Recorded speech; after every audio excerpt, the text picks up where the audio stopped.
Hi guys, ako nga pala si Charlie. Yung video naman guys, ay tuturuan ko kayo kung paano ba mag-replace ng CPU or processor natin. And i-share ko rin sa inyo tuwing kailan ba nagre-replace ng processor or CPU natin.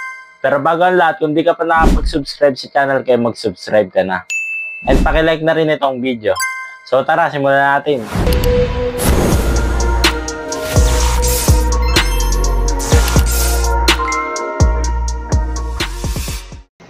So yun guys, una sa lahat kailangan natin ng screwdriver. Then next, tatanggalin muna natin itong RAM para hindi siya makaabala sa pag-screw natin. Then next, babalik na rin natin itong CPU para buksan yung likod. Bubuksan nga pala natin yan guys para kapag binalik natin yung fan, mas madali na lang. Bali ito pala yung kapitan ng fan. Then next, balik na rin na ulit natin. Tapos sa gilid ng fan, meron kayo may kitang 4 na screw dyan. Bali tatanggalin natin ito para matanggal yung fan. Then kapag natanggal na yung screw, tatanggalin natin yung cable ng fan sa motherboard. Then next, tatanggalin natin itong fan. So yan ang itsura ng thermal paste kapag natuyo. Yan minsan ang dahilan kung bakit naglalag, nagahang, nagbo-blue screen ng PC natin. Kaya dapat kapag natuyo kayo ng thermal paste ay palitan nyo na ito. Then next, tatanggalin natin ang tuyong thermal paste. Bali kailangan nyo ng alcohol and tissue para matanggal itong thermal paste na tuyo. Ang una nating linisan ay ang ibabaw ng processor. And dahan-dahan nyo lang siyang punasan para matanggal yung tuyo niyang thermal paste. Then next, babrushin natin yung mga nalaglag na tuyong thermal paste. Next naman natin, tatanggalin natin itong processor para malinisan siya.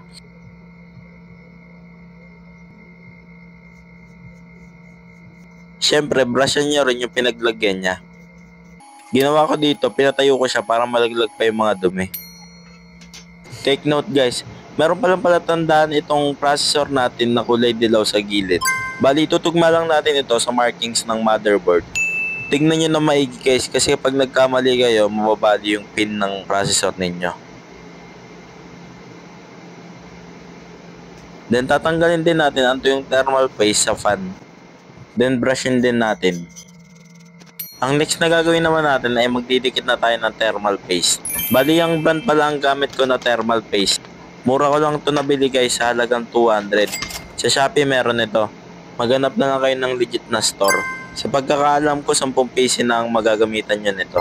So yun guys, simulan natin maglagay ng paste sa processor. Bali ganito pala ako maglagay ng paste sa processor. Marami namang way kung paano maglagay ng paste. Mag-search na lang kayo sa Google. Pero kung gusto nyong gayahin yung paglagay ko ng paste ay okay din naman. Kasi halos lahat ng PC na ginagawa ko ay ganito ang paglalagay ko ng paste. Then next, bago natin ilagay ang fan, dapat nakapwesto na ang kapitan nito. Makikita nyo ito sa likod ng motherboard. So yan, ilulusot nyo lang sa butas. Then ilalapat nyo yung fan sa processor. Then sa pagigpit naman ng screw, dapat salit-salitan lang ang pag-screw nito. Sa akin, ang inuna ko dito ay lower right. Then tatlo-tatlo lang silang pihit. Next ko naman ay upper left. Then tatlong pihit. Then next yung katabi niya namang upper right. Tatlong pihit din. And last yung lower left. Tatlong pihit din. Then yung mga susunod, ganun lang din. Tatlo-tatlong pihit lang din hanggang mabalik nyo na yung fan. And dapat kapag nag-iigpit kayo, nakahawak kayo sa holder ng fan para mas madaling kumapit ang screw. Then next, linisan na rin natin ang tinanggal nating RAM. Then ibalik na rin natin sa pagkakasaksak ang cable fan nito. Then next ang RAM. Takpan na natin and paganahin.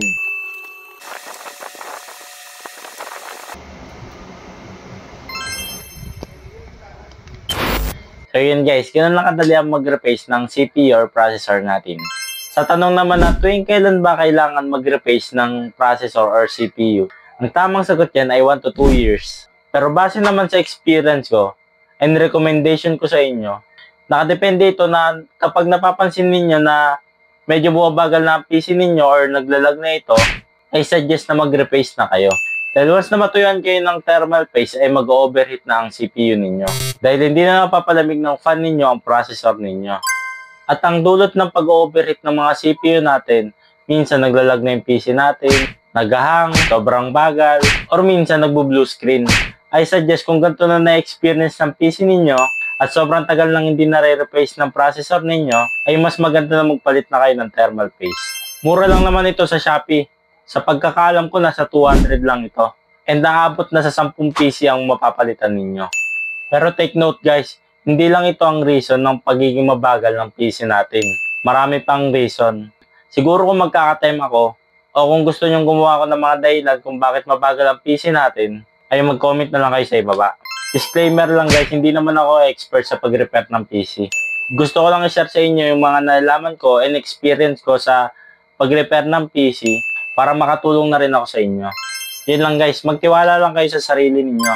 Basta tuloy-tuloy lang kayo mag-aral and lumutas sa mga problema. Repetition is the mother of all learnings. Ang mga bagay na lagi mong ginagawa ay doon ka mas magiging magaling.